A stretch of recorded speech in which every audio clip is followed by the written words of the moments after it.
ದೇಶದಾದ್ಯಂತ ಆತಂಕ ಸೃಷ್ಟಿಸಿದೆ ಕಫ್ ಸಿರಪ್. ತುರ್ತು ಸಭೆಯನ್ನ ಕರೆದಿದ್ದಾರೆ ಕೇಂದ್ರ ಆರೋಗ್ಯ ಇಲಾಖೆ. ರಾಜ್ಯಗಳ ಆರೋಗ್ಯ ಇಲಾಖೆ ಆಯುಕ್ತರ ಜೊತೆಗೆ ಕೇಂದ್ರ ಆರೋಗ್ಯ ಇಲಾಖೆ ಸಭೆಯನ್ನ ನಡೆಸ್ತಾ ಇರೋದು. ಕೆಲವೇ ಕ್ಷಣಗಳಲ್ಲಿ ವರ್ಚುವಲ್ ಸಭೆ ಆರಂಭ ಆಗಲಿಕ್ಕಿದೆ. ರಾಜ್ಯ ಆರೋಗ್ಯ ಇಲಾಖೆ ಆಯುಕ್ತ ಶಿವಕುಮಾರ್ ಈ ಒಂದು ಮೀಟಿಂಗ್ನಲ್ಲಿ ಭಾಗಿಯಾಗಲಿಕ್ಕಿದ್ದಾರೆ. ಕಫ್ ಸಿರಪ್ನಿಂದ ಆಗಿರುವ ಅವಘಡಗಳು, ಅಡ್ಡ ಪರಿಣಾಮದ ವಿಚಾರವಾಗಿ ಚರ್ಚೆ ನಡೆಯಲಿಕ್ಕಿದೆ ಈ ಸಭೆಯಲ್ಲಿ.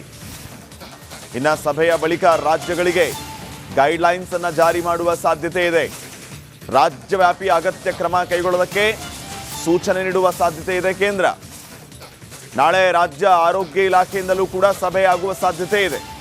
ಈಗಾಗಲೇ ಕೆಮ್ಮಿನ ಸಿರಪ್ಪನ್ನು ಸೇವಿಸಿ 12 ಮಕ್ಕಳು ಮೃತಪಟ್ಟಿರುವಂಥದ್ದು ಮಧ್ಯಪ್ರದೇಶ ಮತ್ತು ರಾಜಸ್ಥಾನದಲ್ಲಿ. ಸೊ ಈ ಕಫ್ ಸಿರಪ್ ಎಷ್ಟರ ಮಟ್ಟಿಗೆ ಡೇಂಜರ್, ಏನು ಎತ್ತ ಅನ್ನೋದ್ರ ಬಗ್ಗೆ ಕೇಂದ್ರ ಆರೋಗ್ಯ ಇಲಾಖೆ ಈಗಾಗಲೇ ಒಂದು ಆದೇಶವನ್ನು ಕೂಡ ಹೊರಡಿಸಿದೆ. 2 ವರ್ಷದ ಮಕ್ಕಳಿಗೆ ಯಾವುದೇ ಕಾರಣಕ್ಕೂ ಕಫ್ ಸಿರಪ್ಪನ್ನು ಕೊಡಬೇಡಿ ಅಂತ ಹೇಳಿ. 5 ವರ್ಷದ ಮಕ್ಕಳಿಗೂ ಕೂಡ ತೀರಾ ಅಗತ್ಯ ಇದ್ದರೆ ಮಾತ್ರ ಅದು ಡಾಕ್ಟರ್ನ ಕೇಳಿ ಕೆಮ್ಮಿನ ಔಷಧಿಯನ್ನು ಕೊಡಿ. ಯಾವುದೇ ಕಾರಣಕ್ಕೂ ಕೆಮ್ಮಿನ ಔಷಧಿಯನ್ನು ಕೊಡಲೇಬೇಡಿ ಅಂತ ಕೇಂದ್ರ ಆರೋಗ್ಯ ಇಲಾಖೆ ಭಾಳ ಸ್ಪಷ್ಟವಾಗಿ ಹೇಳಿದೆ. ಇದೇ ವಿಚಾರವಾಗಿ ಇವತ್ತು ಎಲ್ಲ ರಾಜ್ಯ ಆರೋಗ್ಯ ಇಲಾಖೆ ಆಯುಕ್ತರ ಜೊತೆಗೆ ಕೇಂದ್ರ ಆರೋಗ್ಯ ಇಲಾಖೆ ಮೀಟಿಂಗನ್ನು ಕೂಡ ಕೆಲವೇ ಕ್ಷಣಗಳಲ್ಲಿ ಮಾಡಲಿಕ್ಕಿದೆ.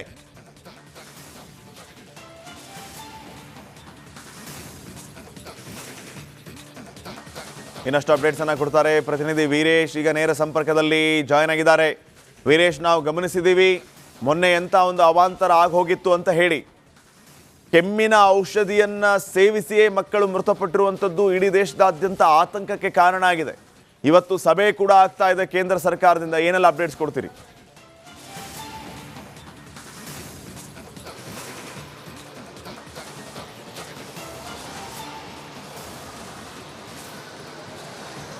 ಶ್ರೀಪಾದ್ ಪಾಟೀಲ್, ಯಾಕಂದರೆ ದೇಶದಲ್ಲಿ ಈಗ ಸಂಚಲನ ಸೃಷ್ಟಿ ಮಾಡಿದೆ ಕೆಮ್ಮು ಮತ್ತು ಆ ಸಿರಪ್ ವಿಚಾರವಾಗಿ. ಹೀಗಾಗಿ ಎಲ್ಲ ಒಂದು ಕಡೆ ಪೋಷಕರು ಒಂದು ಕಡೆ ಆತಂಕ ಮನ ಮಾಡಿದೆ. ಅಂದರೆ ಕೆಲ ಪೋಷಕರು ಹೋಗಿ ಯಾವುದೇ ಡಾಕ್ಟರ್ ಸಲಹೆ ತೆಗೆದುಕೊಳ್ಳದೆ ಡೈರೆಕ್ಟಾಗಿ ಮೆಡಿಕಲ್ ಹೋಗಿ ಕೆಲವೊಂದು ಸಿರಪ್ಗಳನ್ನು ತೆಗೆದುಕೊಳ್ತಿದ್ದಾರೆ. ಹೀಗಾಗಿ ಆ ಒಂದು ದೃಷ್ಟಿಯಿಂದ ಒಂದು ಕಡೆ ಕೇಂದ್ರ ಆರೋಗ್ಯ ಇಲಾಖೆ ಇದೀಗ ಅಲರ್ಟ್ ಆಗಿದೆ. ನಮ್ಮ ರಾಜ್ಯದಲ್ಲಿ ಏನಾದರೂ ಈ ಥರ ಘಟನೆಗಳು ನಡೆದಿದ್ದಾವ, ಸಿರಪ್ಗಳ ಬಗ್ಗೆ ಏನಾದರೂ ಒಂದು ಕಡೆ ತನಿಖೆ ಮಾಡ್ತಿದ್ರೆ, ಒಂದು ಕಡೆ ಟೆಸ್ಟ್ ಮಾಡ್ತಿದ್ರೆ ಎಂಬುದು ಒಂದು ಕಡೆ ಮಾಹಿತಿಯನ್ನು ಪಡೆದುಕೊಳ್ತಿದ್ದಾರೆ. ಬೇರೆ ಬೇರೆ ರಾಜ್ಯದ ಆರೋಗ್ಯ ಆಯುಕ್ತರ ಜೊತೆ ಈಗ ಕೇಂದ್ರ ಆರೋಗ್ಯ ಇಲಾಖೆ ಸಭೆ ಸಹ ಮಾಡ್ತಿದೆ. ಒಂದು ಸಭೆಯಲ್ಲಿ ಯಾವ ರೀತಿಯಾಗಿ ಈ ಒಂದು ಪ್ರಕರಣಗಳು ಗಂಭೀರತೆ ಪಡೆದುಕೊಂಡಿದೆ, ಇದರಿಂದ ಅಡ್ಡ ಪರಿಣಾಮವೇನು, ಇದರ ಬಗ್ಗೆ ಯಾವ ರೀತಿ ಕ್ರಮ ಕೈಗೊಳ್ಳಬೇಕು. ಯಾಕಂದ್ರೆ ಈ ಮಧ್ಯಪ್ರದೇಶ ಮತ್ತು ರಾಜಸ್ಥಾನದಲ್ಲಿ ಈಗ 11-12 ಜನ ಮಕ್ಕಳು ಸಾವನ್ನಪ್ಪಿದ್ದಾರೆ ಈ ಕೆಮ್ಮು ಸಿರಪ್ ವಿಚಾರವಾಗಿ. ಹೀಗಾಗಿ ಇದರ ಬಗ್ಗೆ ಯಾವ ರೀತಿ ನಾವು ಪೋಷಕರಿಗೆ ಮನವರಿಕೆ ಮಾಡಿಕೊಡಬೇಕು. ಹೀಗಾಗಿ ಕೆಲವೊಂದು ಗೈಡ್ಲೈನ್ಸ್ ಬಿಡುಗಡೆ ಆಗ್ಬೋದು. ಆ ಒಂದು ದೃಷ್ಟಿಯಿಂದ ನಮ್ಮ ರಾಜ್ಯದ ಆಯುಕ್ತರು, ಆರೋಗ್ಯ ಅಧಿಕಾರಿಗಳು ಭಾಗಿಯಾಗಿದ್ದಾರೆ. ಆ ಒಂದು ಸಭೆಯಲ್ಲಿ ಕೆಲವೊಂದು ನಿರ್ಧಾರಗಳಾಗುತ್ತೆ, ಕೆಲವೊಂದು ಗೈಡ್ಲೈನ್ಸ್ ಬಿಡ್ಬೋದು, ಪೋಷಕರಿಗೆ ಒಂದು ಕಡೆ ಗೈಡ್ಲೈನ್ಸ್ ಬಿಡ್ಬೋದು, ಮತ್ತೊಂದು ಕಡೆ ಡಾಕ್ಟರ್ಗಳಿಗೆ ಗೈಡ್ಲೈನ್ಸ್ ಬಿಡ್ಬೋದು. ಯಾವ ರೀತಿ ಸಿರಪ್ ಕೊಡಬೇಕು, ಎಷ್ಟು ವರ್ಷದ ಮಕ್ಕಳಿಗೆ ಎಂಥದ್ದು ಸಿರಪ್ ಕೊಡಬೇಕು ಎಂಬುದ್ರ ಸಹ ಮಾಹಿತಿಯನ್ನು ಹೇಳ್ಬೋದು. ಈ ಒಂದು ದೃಷ್ಟಿಯಿಂದ ಸಭೆ ಆಗುತ್ತೆ, ಸಭೆ ನಡೀತಾ ಇದೆ. ಇನ್ನೇನು ಸಭೆಯಲ್ಲಿ ಕೆಲ ಹೊತ್ತಿನಲ್ಲಿ ಆರೋಗ್ಯ ಅಧಿಕಾರಿಗಳು ಭಾಗಿಯಾಗಿ ಕೆಲ ಸ್ಪಷ್ಟತೆ ಸಹ ಏನು ಗೊತ್ತಾಗಲಿದೆ. ಅಂದರೆ ಯಾವ ರೀತಿಯಾಗಿ ಡಾಕ್ಟರ್ಗಳು ಮಕ್ಕಳನ್ನು ಟ್ರೀಟ್ಮೆಂಟ್ ಮಾಡಬೇಕಾಗುತ್ತೆ, ಮಕ್ಕಳಿಗೆ ಯಾವ ರೀತಿ ಸಿರಪ್ ಕೊಡಬೇಕಾಗುತ್ತೆ, ಪೋಷಕರು ಯಾವ ರೀತಿ ನಡೆದುಕೊಳ್ಳಬೇಕು, ಇದೆಲ್ಲದರ ವಿಷಯ ಬಗ್ಗೆ ಚರ್ಚೆ ಆಗಲಿದೆ. Shripad Patil, okay, thank you ಮಾಹಿತಿಗಾಗಿ. ದೇಶದಾದ್ಯಂತ ಆತಂಕ ಸೃಷ್ಟಿಸಿದೆ ಕಫ್ ಸಿರಪ್. ತುರ್ತು ಸಭೆಯನ್ನ ಕರೆದಿದ್ದಾರೆ ಕೇಂದ್ರ ಆರೋಗ್ಯ ಇಲಾಖೆ. ರಾಜ್ಯಗಳ ಆರೋಗ್ಯ ಇಲಾಖೆ ಆಯುಕ್ತರ ಜೊತೆಗೆ ಕೇಂದ್ರ ಆರೋಗ್ಯ ಇಲಾಖೆ ಸಭೆಯನ್ನ ನಡೆಸ್ತಾ ಇರೋದು. ಕೆಲವೇ ಕ್ಷಣಗಳಲ್ಲಿ ವರ್ಚುವಲ್ ಸಭೆ ಆರಂಭ ಆಗಲಿಕ್ಕಿದೆ. ರಾಜ್ಯ ಆರೋಗ್ಯ ಇಲಾಖೆ ಆಯುಕ್ತ ಶಿವಕುಮಾರ್ ಈ ಒಂದು ಮೀಟಿಂಗ್ನಲ್ಲಿ ಭಾಗಿಯಾಗಲಿಕ್ಕಿದ್ದಾರೆ. ಕಫ್ ಸಿರಪ್ನಿಂದ ಆಗಿರುವ ಅವಘಡಗಳು, ಅಡ್ಡ ಪರಿಣಾಮದ ವಿಚಾರವಾಗಿ ಚರ್ಚೆ ನಡೆಯಲಿಕ್ಕಿದೆ ಈ ಸಭೆಯಲ್ಲಿ. ಇನ್ನು ಸಭೆಯ ಬಳಿಕ ರಾಜ್ಯಗಳಿಗೆ ಗೈಡ್ಲೈನ್ಸ್ ಅನ್ನು ಜಾರಿ ಮಾಡುವ ಸಾಧ್ಯತೆ ಇದೆ. ರಾಜ್ಯವ್ಯಾಪಿ ಅಗತ್ಯ ಕ್ರಮ ಕೈಗೊಳ್ಳೋದಕ್ಕೆ ಸೂಚನೆ ನೀಡುವ ಸಾಧ್ಯತೆ ಇದೆ ಕೇಂದ್ರ. ನಾಳೆ ರಾಜ್ಯ ಆರೋಗ್ಯ ಇಲಾಖೆಯಿಂದಲೂ ಕೂಡ ಸಭೆ ಆಗುವ ಸಾಧ್ಯತೆ ಇದೆ. ಈಗಾಗಲೇ ಕೆಮ್ಮಿನ ಸಿರಪ್ಪನ್ನು ಸೇವಿಸಿ 12 ಮಕ್ಕಳು ಮೃತಪಟ್ಟಿರುವಂಥದ್ದು ಮಧ್ಯಪ್ರದೇಶ ಮತ್ತು ರಾಜಸ್ಥಾನದಲ್ಲಿ. ಸೊ ಈ ಕಫ್ ಸಿರಪ್ ಎಷ್ಟರ ಮಟ್ಟಿಗೆ ಡೇಂಜರ್, ಏನು ಎತ್ತ ಅನ್ನೋದ್ರ ಬಗ್ಗೆ ಕೇಂದ್ರ ಆರೋಗ್ಯ ಇಲಾಖೆ ಈಗಾಗಲೇ ಒಂದು ಆದೇಶವನ್ನು ಕೂಡ ಹೊರಡಿಸಿದೆ. 2 ವರ್ಷದ ಮಕ್ಕಳಿಗೆ ಯಾವುದೇ ಕಾರಣಕ್ಕೂ ಕಫ್ ಸಿರಪ್ಪನ್ನು ಕೊಡಬೇಡಿ ಅಂತ ಹೇಳಿ. 5 ವರ್ಷದ ಮಕ್ಕಳಿಗೂ ಕೂಡ ತೀರಾ ಅಗತ್ಯ ಇದ್ದರೆ ಮಾತ್ರ ಅದು ಡಾಕ್ಟರ್ನ ಕೇಳಿ ಕೆಮ್ಮಿನ ಔಷಧಿಯನ್ನು ಕೊಡಿ, ಯಾವುದೇ ಕಾರಣಕ್ಕೂ ಕೆಮ್ಮಿನ ಔಷಧಿಯನ್ನು ಕೊಡಲೇಬೇಡಿ ಅಂತ ಕೇಂದ್ರ ಆರೋಗ್ಯ ಇಲಾಖೆ ಭಾಳ ಸ್ಪಷ್ಟವಾಗಿ ಹೇಳಿದೆ. ಇದೇ ವಿಚಾರವಾಗಿ ಇವತ್ತು ಎಲ್ಲ ರಾಜ್ಯ ಆರೋಗ್ಯ ಇಲಾಖೆ ಆಯುಕ್ತರ ಜೊತೆಗೆ ಕೇಂದ್ರ ಆರೋಗ್ಯ ಇಲಾಖೆ ಮೀಟಿಂಗನ್ನು ಕೂಡ ಕೆಲವೇ ಕ್ಷಣಗಳಲ್ಲಿ ಮಾಡಲಿಕ್ಕಿದೆ.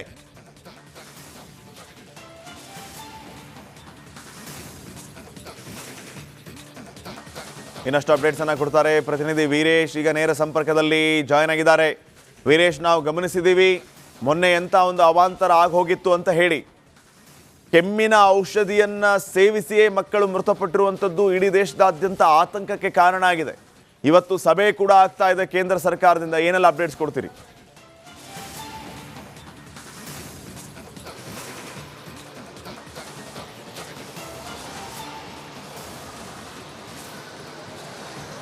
ಶ್ರೀಪಾದ್ ಪಾಟೀಲ್, ಯಾಕಂದರೆ ದೇಶದಲ್ಲಿ ಈಗ ಸಂಚಲನ ಸೃಷ್ಟಿ ಮಾಡಿದೆ ಕೆಮ್ಮು ಮತ್ತು ಆ ಸಿರಪ್ ವಿಚಾರವಾಗಿ. ಹೀಗಾಗಿ ಎಲ್ಲ ಒಂದು ಕಡೆ ಪೋಷಕರು ಒಂದು ಕಡೆ ಆತಂಕ ಮನ ಮಾಡಿದೆ. ಅಂದರೆ ಕೆಲ ಪೋಷಕರು ಹೋಗಿ ಯಾವುದೇ ಡಾಕ್ಟರ್ ಸಲಹೆ ತೆಗೆದುಕೊಳ್ಳದೆ ಡೈರೆಕ್ಟಾಗಿ ಮೆಡಿಕಲ್ ಹೋಗಿ ಕೆಲವೊಂದು ಸಿರಪ್ಗಳನ್ನು ತೆಗೆದುಕೊಳ್ತಿದ್ದಾರೆ.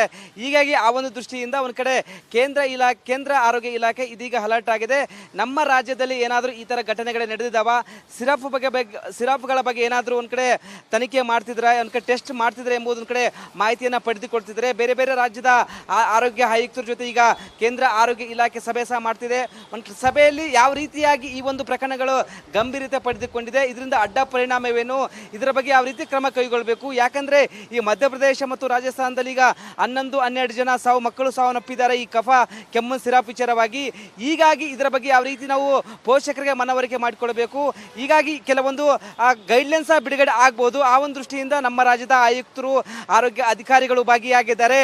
ಆ ಒಂದು ಸಭೆಯಲ್ಲಿ ಕೆಲವೊಂದು ನಿರ್ಧಾರಗಳಾಗುತ್ತೆ, ಕೆಲವೊಂದು ಗೈಡ್ಲೈನ್ಸ್ ಬಿಡ್ಬೋದು, ಪೋಷಕರಿಗೆ ಒಂದು ಕಡೆ ಗೈಡ್ಲೈನ್ಸ್ ಬಿಡ್ಬೋದು, ಮತ್ತೊಂದು ಕಡೆ ಡಾಕ್ಟರ್ಗಳಿಗೆ ಗೈಡ್ಲೈನ್ಸ್ ಬಿಡ್ಬೋದು. ಯಾವ ರೀತಿ ಸಿರಪ್ ಕೊಡಬೇಕು, ಎಷ್ಟು ವರ್ಷದ ಮಕ್ಕಳಿಗೆ ಎಂಥದ್ದು ಸಿರಪ್ ಕೊಡಬೇಕು ಎಂಬುದ್ರ ಸಹ ಮಾಹಿತಿಯನ್ನು ಹೇಳ್ಬೋದು. ಈ ಒಂದು ದೃಷ್ಟಿಯಿಂದ ಸಭೆ ಆಗುತ್ತೆ, ಸಭೆ ನಡೀತಾ ಇದೆ. ಇನ್ನೇನು ಸಭೆಯಲ್ಲಿ ಕೆಲ ಹೊತ್ತಿನಲ್ಲಿ ಆರೋಗ್ಯ ಅಧಿಕಾರಿಗಳು ಭಾಗಿಯಾಗಿ ಕೆಲ ಸ್ಪಷ್ಟತೆ ಸಹ ಏನೋ ಗೊತ್ತಾಗಲಿದೆ. ಅಂದರೆ ಯಾವ ರೀತಿಯಾಗಿ ಡಾಕ್ಟರ್ಗಳು ಮಕ್ಕಳನ್ನು ಟ್ರೀಟ್ಮೆಂಟ್ ಮಾಡಬೇಕಾಗುತ್ತೆ, ಮಕ್ಕಳಿಗೆ ಯಾವ ರೀತಿ ಸಿರಪ್ ಕೊಡಬೇಕಾಗುತ್ತೆ, ಪೋಷಕರು ಯಾವ ರೀತಿ ನಡೆದುಕೊಳ್ಳಬೇಕು, ಇದೆಲ್ಲದರ ವಿಷಯ ಬಗ್ಗೆ ಚರ್ಚೆ ಆಗಲಿದೆ. Shripad Patil, okay, thank you ಮಾಹಿತಿಗಾಗಿ.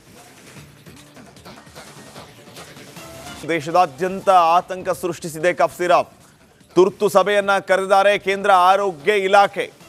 ರಾಜ್ಯಗಳ ಆರೋಗ್ಯ ಇಲಾಖೆ ಆಯುಕ್ತರ ಜೊತೆಗೆ ಕೇಂದ್ರ ಆರೋಗ್ಯ ಇಲಾಖೆ ಸಭೆಯನ್ನ ನಡೆಸ್ತಾ ಇರೋದು ಕೆಲವೇ ಕ್ಷಣಗಳಲ್ಲಿ ವರ್ಚುವಲ್ ಸಭೆ ಆರಂಭ ಆಗ್ಲಿಕ್ಕಿದೆ.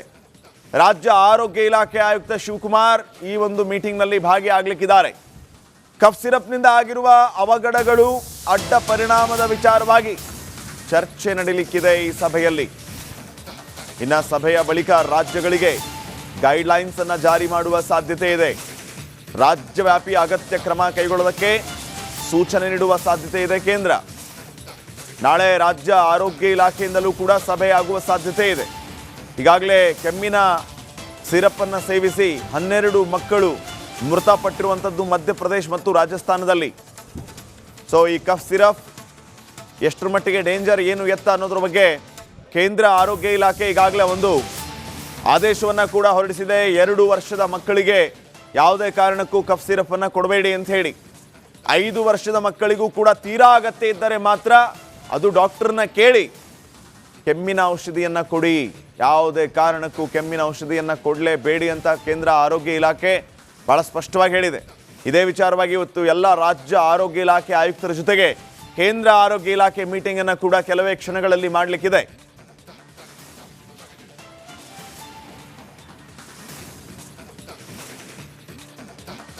ಇನ್ನಷ್ಟು ಅಪ್ಡೇಟ್ಸ್ ಅನ್ನು ಕೊಡ್ತಾರೆ ಪ್ರತಿನಿಧಿ ವೀರೇಶ್. ಈಗ ನೇರ ಸಂಪರ್ಕದಲ್ಲಿ ಜಾಯ್ನ್ ಆಗಿದ್ದಾರೆ. ವೀರೇಶ್, ನಾವು ಗಮನಿಸಿದ್ದೀವಿ ಮೊನ್ನೆ ಎಂಥ ಒಂದು ಅವಾಂತರ ಆಗೋಗಿತ್ತು ಅಂತ ಹೇಳಿ. ಕೆಮ್ಮಿನ ಔಷಧಿಯನ್ನು ಸೇವಿಸಿಯೇ ಮಕ್ಕಳು ಮೃತಪಟ್ಟಿರುವಂಥದ್ದು ಇಡೀ ದೇಶದಾದ್ಯಂತ ಆತಂಕಕ್ಕೆ ಕಾರಣ ಆಗಿದೆ. ಇವತ್ತು ಸಭೆ ಕೂಡ ಆಗ್ತಾ ಇದೆ ಕೇಂದ್ರ ಸರ್ಕಾರದಿಂದ. ಏನೆಲ್ಲ ಅಪ್ಡೇಟ್ಸ್ ಕೊಡ್ತೀರಿ?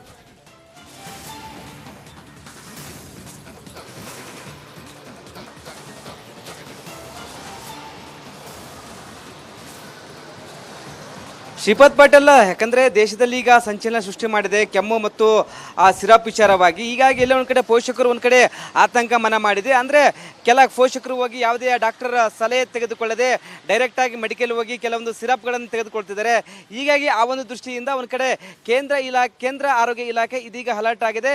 ನಮ್ಮ ರಾಜ್ಯದಲ್ಲಿ ಏನಾದರೂ ಈ ಥರ ಘಟನೆಗಳು ನಡೆದಿದ್ದಾವ, ಸಿರಪ್ಗಳ ಬಗ್ಗೆ ಏನಾದರೂ ಒಂದು ಕಡೆ ತನಿಖೆ ಮಾಡ್ತಿದ್ರೆ, ಒಂದು ಕಡೆ ಟೆಸ್ಟ್ ಮಾಡ್ತಿದ್ರೆ ಎಂಬುದು ಒಂದು ಕಡೆ ಮಾಹಿತಿಯನ್ನು ಪಡೆದುಕೊಳ್ತಿದ್ದಾರೆ. ಬೇರೆ ಬೇರೆ ರಾಜ್ಯದ ಆರೋಗ್ಯ ಆಯುಕ್ತರ ಜೊತೆ ಈಗ ಕೇಂದ್ರ ಆರೋಗ್ಯ ಇಲಾಖೆ ಸಭೆ ಸಹ ಮಾಡ್ತಿದೆ. ಒಂದು ಸಭೆಯಲ್ಲಿ ಯಾವ ರೀತಿಯಾಗಿ ಈ ಒಂದು ಪ್ರಕರಣಗಳು ಗಂಭೀರತೆ ಪಡೆದುಕೊಂಡಿದೆ, ಇದರಿಂದ ಅಡ್ಡ ಪರಿಣಾಮವೇನು, ಇದರ ಬಗ್ಗೆ ಯಾವ ರೀತಿ ಕ್ರಮ ಕೈಗೊಳ್ಳಬೇಕು. ಯಾಕಂದ್ರೆ ಈ ಮಧ್ಯಪ್ರದೇಶ ಮತ್ತು ರಾಜಸ್ಥಾನದಲ್ಲಿ ಈಗ 11-12 ಜನ ಮಕ್ಕಳು ಸಾವನ್ನಪ್ಪಿದ್ದಾರೆ ಈ ಕಫ ಕೆಮ್ಮು ಸಿರಪ್ ವಿಚಾರವಾಗಿ. ಹೀಗಾಗಿ ಇದರ ಬಗ್ಗೆ ಯಾವ ರೀತಿ ನಾವು ಪೋಷಕರಿಗೆ ಮನವರಿಕೆ ಮಾಡಿಕೊಳ್ಬೇಕು. ಹೀಗಾಗಿ ಕೆಲವೊಂದು ಗೈಡ್ಲೈನ್ಸ್ ಬಿಡುಗಡೆ ಆಗ್ಬೋದು. ಆ ಒಂದು ದೃಷ್ಟಿಯಿಂದ ನಮ್ಮ ರಾಜ್ಯದ ಆಯುಕ್ತರು, ಆರೋಗ್ಯ ಅಧಿಕಾರಿಗಳು ಭಾಗಿಯಾಗಿದ್ದಾರೆ. ಆ ಒಂದು ಸಭೆಯಲ್ಲಿ ಕೆಲವೊಂದು ನಿರ್ಧಾರಗಳಾಗುತ್ತೆ, ಕೆಲವೊಂದು ಗೈಡ್ಲೈನ್ಸ್ ಬಿಡ್ಬೋದು, ಪೋಷಕರಿಗೆ ಒಂದು ಕಡೆ ಗೈಡ್ಲೈನ್ಸ್ ಬಿಡ್ಬೋದು, ಮತ್ತೊಂದು ಕಡೆ ಡಾಕ್ಟರ್ಗಳಿಗೆ ಗೈಡ್ಲೈನ್ಸ್ ಬಿಡ್ಬೋದು. ಯಾವ ರೀತಿ ಸಿರಪ್ ಕೊಡಬೇಕು, ಎಷ್ಟು ವರ್ಷದ ಮಕ್ಕಳಿಗೆ ಎಂಥದ್ದು ಸಿರಪ್ ಕೊಡಬೇಕು ಎಂಬುದ್ರ ಸಹ ಮಾಹಿತಿಯನ್ನು ಹೇಳ್ಬೋದು. ಈ ಒಂದು ದೃಷ್ಟಿಯಿಂದ ಸಭೆ ಆಗುತ್ತೆ, ಸಭೆ ನಡೀತಾ ಇದೆ. ಇನ್ನೇನು ಸಭೆಯಲ್ಲಿ ಕೆಲ ಹೊತ್ತಿನಲ್ಲಿ ಆರೋಗ್ಯ ಅಧಿಕಾರಿಗಳು ಭಾಗಿಯಾಗಿ ಕೆಲ ಸ್ಪಷ್ಟತೆ ಸಹ ಏನೋ ಗೊತ್ತಾಗಲಿದೆ. ಅಂದರೆ ಯಾವ ರೀತಿಯಾಗಿ ಡಾಕ್ಟರ್ಗಳು ಮಕ್ಕಳನ್ನು ಟ್ರೀಟ್ಮೆಂಟ್ ಮಾಡಬೇಕಾಗುತ್ತೆ, ಮಕ್ಕಳಿಗೆ ಯಾವ ರೀತಿ ಸಿರಪ್ ಕೊಡಬೇಕಾಗುತ್ತೆ, ಪೋಷಕರು ಯಾವ ರೀತಿ ನಡೆದುಕೊಳ್ಳಬೇಕು, ಇದೆಲ್ಲದರ ವಿಷಯ ಬಗ್ಗೆ ಚರ್ಚೆ ಆಗಲಿದೆ. Shripad Patil, okay, thank you ಮಾಹಿತಿಗಾಗಿ.